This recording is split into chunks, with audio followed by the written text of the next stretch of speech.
Hi, I'm Samantha Bailey. For those who don't know me, I am in Army. I am currently deployed in Kuwait, and I was just going to tell y'all a little bit about me.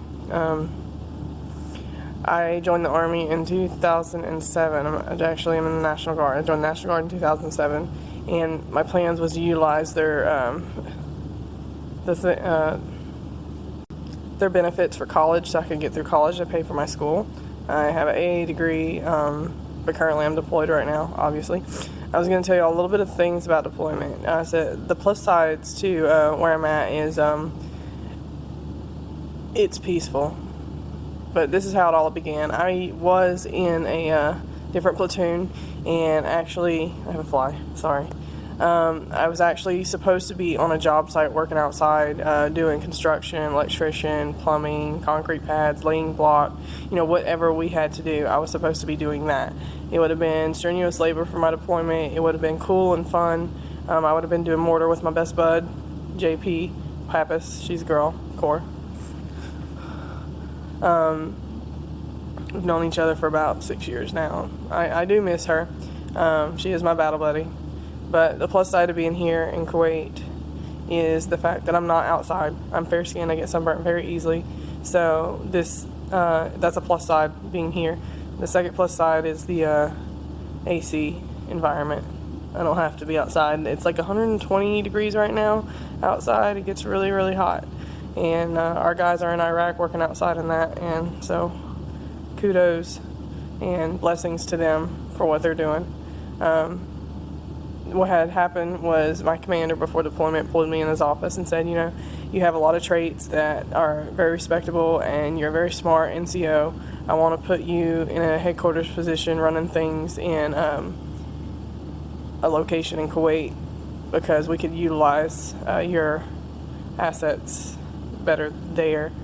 And at first I was just like kind of confused. I was kind of excited because I didn't know what I was doing, but he wouldn't tell me.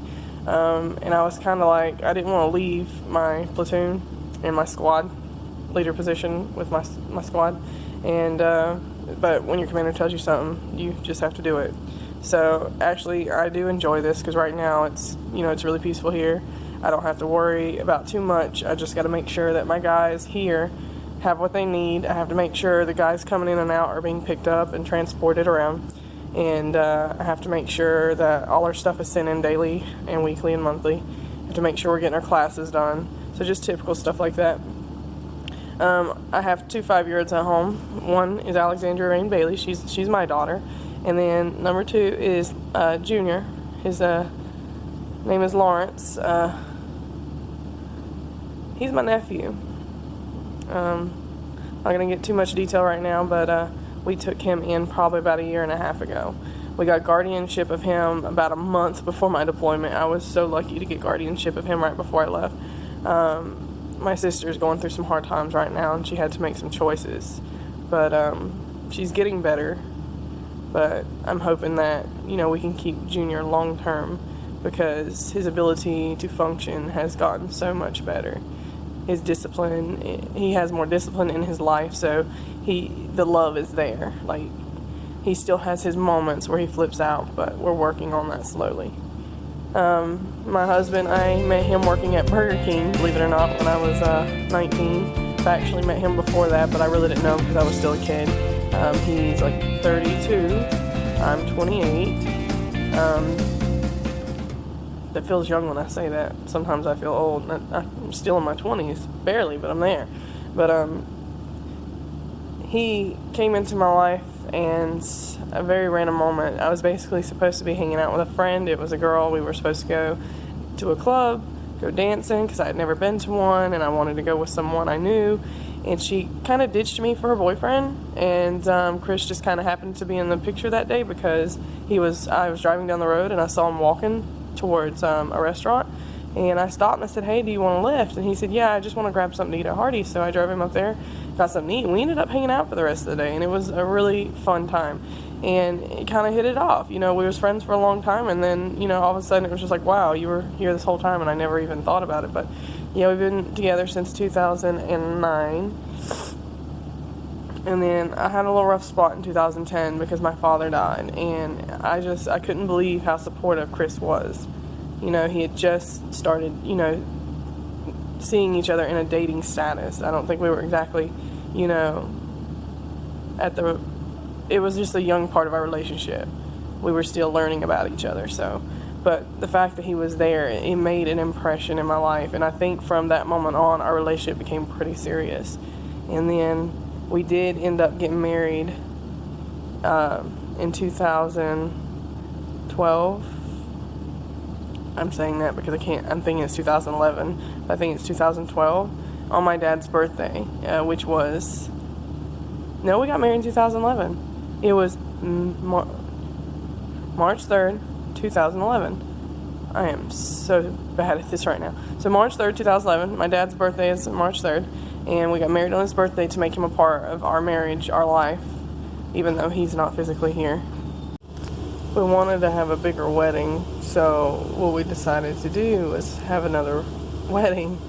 I know this is funny. And we didn't do like a typical courthouse wedding. We picked up our papers at the courthouse and we went to a location of a Roman Catholic church, and we talked to them about using the outside of their church because their building was so immaculate. And I'm like, can we get married outside of your church so we could also use it for great photos? And they agreed and gave us a time that we could use it at. So we got married outside of a Roman Catholic church with a Southern Baptist preacher. That's pretty funny. And then we decided to have a big ceremony, like I said, and we did that in Lake Lure, North Carolina, at the Rumbling Bald Resort. And we did have our agitations the day of our wedding with the personnel there, mixing up our dressing rooms with another. We had to go all the way across the road. We only had an hour before the wedding. And then they wanted to fuss at us about starting the wedding because we had ran behind on time getting ready, and I was just so frustrated. It was unbelievable. So we ended up having our ceremony September 15th, and all of our family came. It was really beautiful, aside from the aggravations. And then I guess Alex came there pretty soon after. We had her in 2013 of 25th of May, and she was a blessing. She really was. And that's where mom life began for me. I can tell you what, it's an amazing thing. And then Junior came in our life a year and a half ago, and I feel like I'm learning something new every day. The struggles are real as a mom, and those out there struggling, you know, just keep your head up because you can do it. Sometimes you feel like you're going crazy. Sometimes you start to feel like you're a 5-year-old too, because your thought process is how to entertain the kids. I have 2 5-year-olds. They're spastic. How do I need to entertain their little crazy brains? And you just learn ways. And sometimes it's the most simplest of things. Like, I make up stories a lot, and I'm like, hey guys, I want to tell you a story. And they're like, what? Because they're so curious. They want to know what you know, because they know that you're big and you know things. And it's just crazy how much their brains absorb. You really have to watch what goes on in their lives because their brain absorbs so much. But just know that I'll come back and talk to you about some kids some more. But just, you know, keep doing the best you can do because that's all you can do. If your kids know you love them, then they know you love them. You don't have to do a lot of extra stuff or spend a lot of extra money to tell them you love them. Kids are easily entertained at a young age, and if they're older and they're hard to entertain, it's because the world has gotten to their head. Keep your kids outside.